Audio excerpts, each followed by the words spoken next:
No, they didn't. Nah. No, they didn't. Styles had an interesting video recently that really stuck with me, or a little small segment of something he said in one of his streams that stuck with me, right? I try to make this quick, but still pays it out, right? Something to the effect of, you ever notice when someone gets killed or something happens to someone and it's on the news, the victim was, oh, it was this nice guy, he was friendly, he was cool with everybody, he was the light of the community, everyone knew him, everyone loved him, he wouldn't harm a soul, he would take wings on flies and all this other goofy stuff, right? And he made a correlation with that, with trying to present oneself as being such a nice guy. How that, I guess, puts a satellite or a beacon on oneself for their own victimhood. And that really stuck with me. And then I combine it with something, sprinkle some of that, and I sprinkle some of something that real life is not in cyberspace said, which is to the effect of, if you're really a genuine, if you're really a nice or a cool person, whatever you deem yourself as, you don't got to prove it. You don't got to wear that. Because most people that are wearing that, they're wearing it as an armor of defense. So if they're trying to defend themselves with this guise of being good guys, as a nice guy, then what happens when something permeates or penetrates that armor? What are they hiding? What's really going on there? So I put all that together just to say, I have no interest in coming off as your nice guy. It really doesn't amount to anything. And it really serves no purpose to someone with true knowledge of self. Now on to the crux of what I'm talking about here, right? So there's this crew I affectionately refer to as Lack Sector Mafia. Why are they called Lack Sector Mafia? Because Lack Sector Mafia once was Black Sector Mafia until they took the core, the crux, the heart of their group. They decided to X out, to erase from history their top tier member, all due to, I guess, the influence of their lowest of the low members, guy that they call Lamar Wills, or whatever the fuck his name is, right?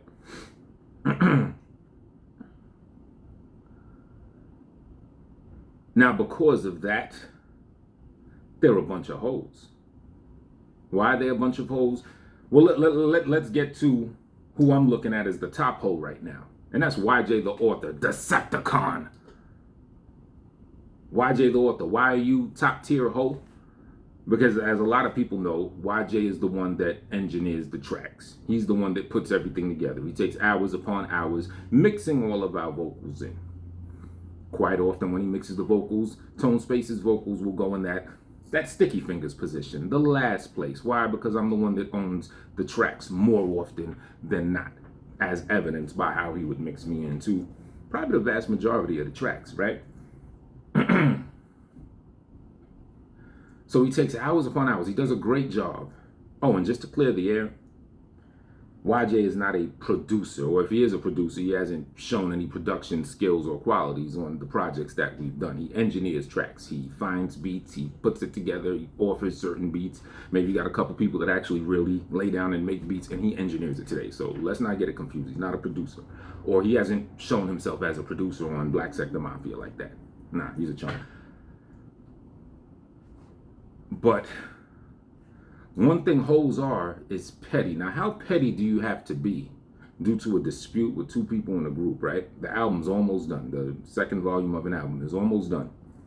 You got your top tier guy, Tone Space, the heart of Black Sector Mafia. Because remember, Black Sector Mafia started out with 3 people, Lamar, Port City, Tone Space. Who was at the heart of that trio? Yours truly, right? So how much of a hoe do you have to be? Because remember, he is the one that is actually, he's quiet as a mouse. He doesn't want any smoke. He doesn't want to say anything. He doesn't want to speak out. He doesn't want to create waves and all that type of stuff. So that's why he makes his little Decepticon, alter identity, so he could kind of, express himself without having to stand up and be a fucking man, right?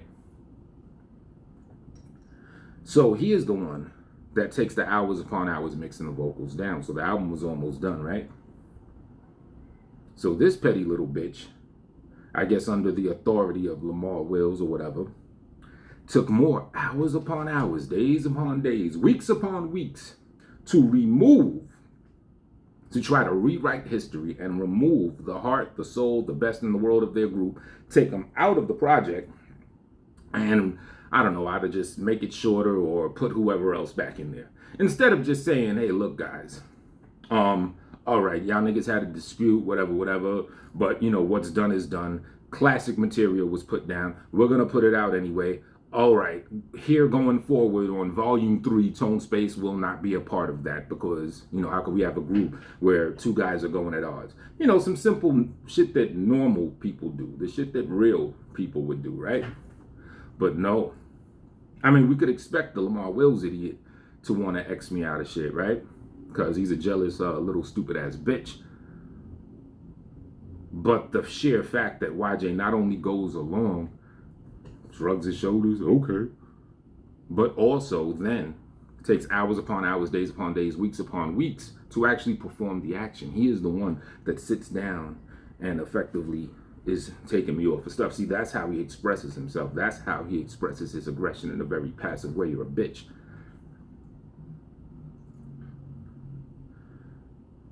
And it's a shame because he is not even a decent, he's a good artist. He could rhyme well. He could harmonize, sing, all that other type of shit. He's a good artist. But you ever notice one thing about YJ the author? It's that you never notice one thing about YJ the author. He's forgettable. As good as an artist, nowhere near my class, but as good as an artist he is just easily forgettable. Why? Because his heart doesn't thump to any capacity where he'll let it be known. Because he's such a chump, because he's such a pushover, because he doesn't want to create waves. You know what I mean? So that same attitude that he has, just go along to get along, just sit down, not really try to say anything. That's the reason he has no presence. That's the reason no one knows who he is. That's the reason why he's the most forgettable. He's by far the least effective or the least in the group. He's probably second to me as far as talent, skill, and everything like that. But you don't remember him. You don't remember Port City. You remember even LA, that faggot. You'll remember me, obviously, way before you remember this guy because of that same attitude. And everything comes back around. That same, I don't want to say anything. Let me just stay out of it. Well, but he's not really staying out of it because I'm going to act like I'm going to stay out of it. However, I'm going to be the one that's going to take hours upon hours, days upon days, weeks upon weeks, taking the best that we have in our group off of the project instead of standing up. Or instead of Port City or somebody standing up. Or at the very least, just say, you know what? Let's let Tone Space know. One of these people should be a man and tell Tone Space directly, look, this is what we decided to do. At least confront me when doing it. And now, you know the thing that really upsets me or gets me a little fumed, because none of this shit really gets to me, but the thing that does upset me is now they have the nerve to keep me on one song and say featuring Tone Space as if they have the right to just play with my likeness and play with me. So you're saying, we're going to take you off of 90+% of everything, but we're going to keep you on one song. No, bitches, you don't have that authority. It's all or nothing. And obviously now it's nothing. So that little project that you put up that got 10 views per track or whatever, or 5 at best, whatever it is, it's obviously not going to stay up because you have something featuring Tone Space. No one talked to me about keeping me on one. No one talked to me about taking me off of anything. So at my own leisure, I will make sure that the entire thing gets taken down. Because it's happened to me. I know how that works. So anyway, YJ the author, Decepticon, is the biggest hoe of this thing. But to the title of this video, no, he didn't. And that's because Jafar Blackman left a comment on one of my videos saying Port and YJ are gonna have some smoke for me, like lyrically or whatever. They're gonna, poke out their chest and want to flex on me on some rhyme shit. I'm telling Jafar and I'm telling everybody else, no, they didn't. Hold on real quick.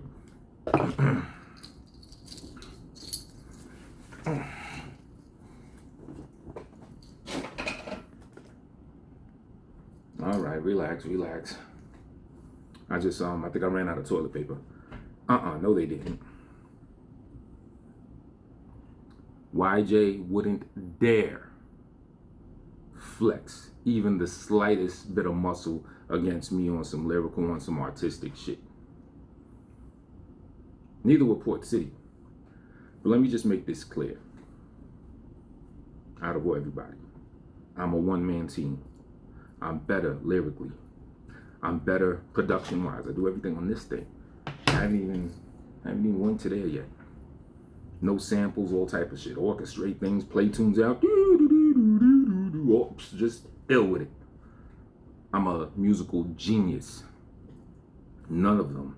The only one delusional enough to do that is the dirty nigga himself. But none of the rest of them would ever dare try to flex a lyrical muscle toward me in my direction.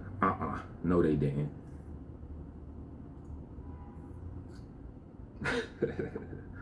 I mean, I'm not gonna do it to them first. Maybe I will. Maybe I have already. Who knows? You never know. I like to be spontaneous, but no, they didn't. They wouldn't dare.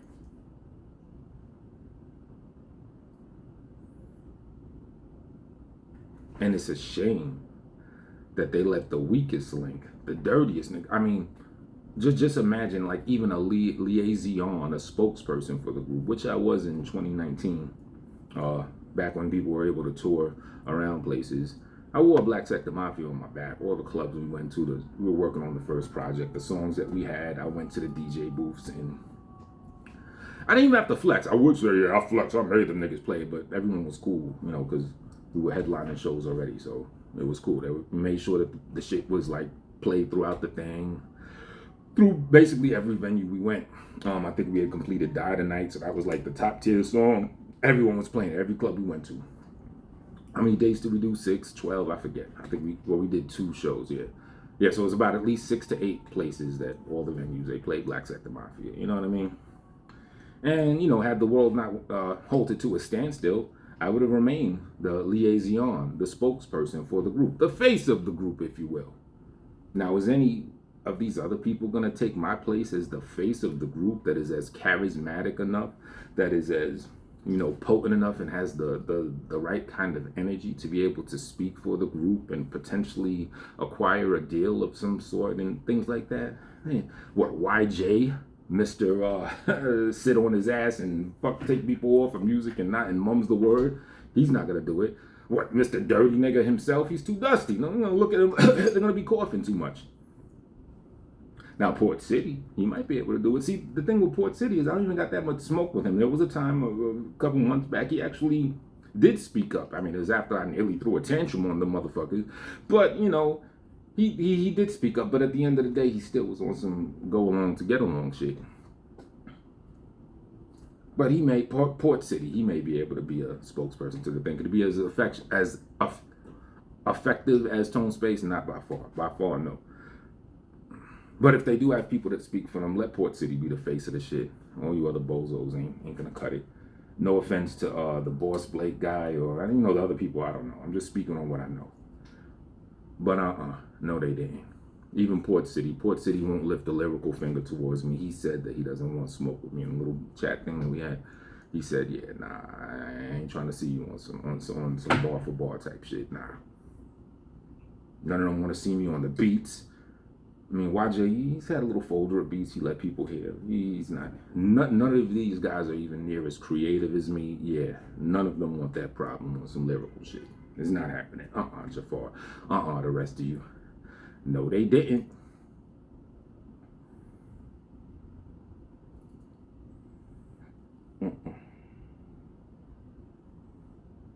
I think I covered everything. Oh yeah. One last thing. Okay, two people now. Styles has just made a video. Salute, I just peeped that, and someone left a comment saying like, yeah, nah, LA didn't. Lamar Wills did not wipe a hamburger bun between his ass crack when he worked at a fast food restaurant and served it to the customer. Styles said, well, another person said, well, this is some shit he got from a movie. He showed a clip, I saw it, whatever. That's feasible. And Styles said, just the way that restaurants work in the back, it just doesn't work that way, which is good. They just don't have it set up where an idiot can be able to, to do that, which is a good thing. However, I do got to question that in the situation of this dude, because this dude lives in some shanty town, and I don't even think they've discovered penicillin over there yet. So it might be an exception there. But let's just say, for argument's sake, let's just say, okay, no, he didn't. He didn't write the bump between his ass crack. But he did tell the public, because he didn't tell me this personally, Lamar Wills did tell the public that he did this, and he wore it like he did it. So if that story is fake, then doesn't that put every other tall tale that he had to say into question? Like, what is it? The shit, let me guess, LA, the shit that makes you look bad, that didn't really happen. But the shit where you make yourself look good, those stories did happen. Like the times a few years ago, you spazzed on the ground, I'm gonna go every time I fuck your bitch.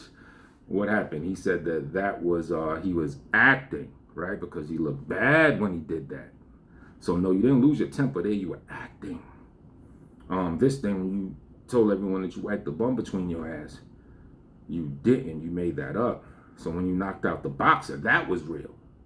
How about when you were getting your hair braided by some girl's daughter and you turned around and ate her pussy? I guess that was real or fake. I mean, I don't even know. People try to say the girl was young. I'll give the man credit and say the girl was at least 18. I don't know. But depending on which side of the scale that story falls on, I guess we'll decide if that's real or not. So basically everything that comes out of this man's mouth that he tells about himself is now suspect if he did not wipe a hamburger bun between his ass crack when he worked at a fast food restaurant and serve it to a customer. But yeah, in general, that's about it. Y'all niggas are some hoes.